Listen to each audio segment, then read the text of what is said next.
నమో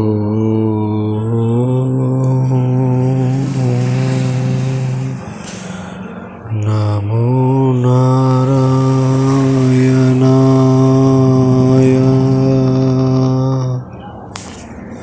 ఈరోజు మహావిష్ణు కథ ఒకటి చెప్తానని నాకు తెలిసింది.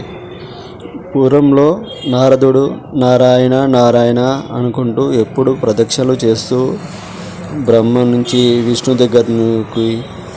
దగ్గర నుంచి మహేశ్వరునికి మొత్తం ఆకాశం మొత్తం తిరిగేవాడు.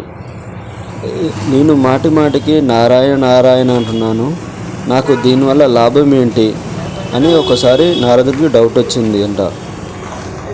అప్పుడు మహావిష్ణు దగ్గరికి వెళ్ళి, మహాదేవ, నేను నారాయణ నారాయణ అన్నాను కదా, దీనివల్ల నాకు లాభం ఏంటి అనేసి మహాదేవుని అడిగాడు. అప్పుడు మహాదేవుడు విష్ణు ఏం చెప్పారంటే, ఆ భూమి పైన ఉన్న ఒక పిట్టని అడుగు అని చెప్పి పంపించాడంట. అప్పుడు నారదుడు అనుకుంట, నాకు ఇంత పెద్ద సమస్యకు ఈ పిట్ట ఏం చేయాలి సమాధానం చెప్తుందని పిట్ట దగ్గరికి వెళ్ళాడు. అప్పుడు నారదుడు వెళ్ళి ఆ పక్షి దగ్గరికి వెళ్ళి అడిగాడు, మహావిష్ణు దేవుడు నీ దగ్గరికి పంపించాడు ఓ పక్షి రాజా, ఈ నారాయణ నారాయణ వల్ల కలిగే లాభం ఏంటి అని చెప్పి అడిగాడు. అప్పుడు పక్షి నారాయణ అనగానే ఎంబడ చనిపోయింది ఆ పక్షి. పోయి విష్ణుదేవునికి చెప్పాడు. తర్వాత విష్ణుదేవుడు మళ్ళీ భూలోకానికి వెళ్ళి ఒక జింకకి పోయి అడగమన్నాడు. అయితే జింక దగ్గరికి వెళ్ళి జింక కూడా అలానే అడిగాడు. కానీ ఆ జింక కూడా అలానే చనిపోయింది. నారాయణ వివరాలు చెప్పు, దీని ఫలితం ఏంది అనగానే జింక చనిపోయింది. చెప్పాడంటే మళ్ళీ వెళ్ళి ఒక గోవు దగ్గరికి వెళ్ళమన్నాడు. ఆ గోవు దగ్గరికి వెళ్ళి అలానే నారాయణ అనేసి మంత్రాన్ని చెప్పాడు. ఆ గోవు చనిపోయింది. ఆ గోవు చనిపోయినందుకు ఆ బాధతో పక్షిని, జింకని, అలాగే గో హత్య కిందికి గోమాత కూడా చనిపోవడం వల్ల నారదుడు భయపడి మళ్ళీ నేను వెళ్ళను అని చెప్పేసి భూలోకంలో ఉండిపోయాడు. కానీ విష్ణుడు మళ్ళీ వచ్చి నారదు దగ్గరికి వచ్చాడు. నారదుడు భూలోకంలో ఉండిపోయాడు. అది తెలుసుకొని విష్ణుదేవుడు వచ్చి, ఈసారి ఇప్పుడే పుట్టిన చిన్న బాబుని పోయి అడగమన్నాడు.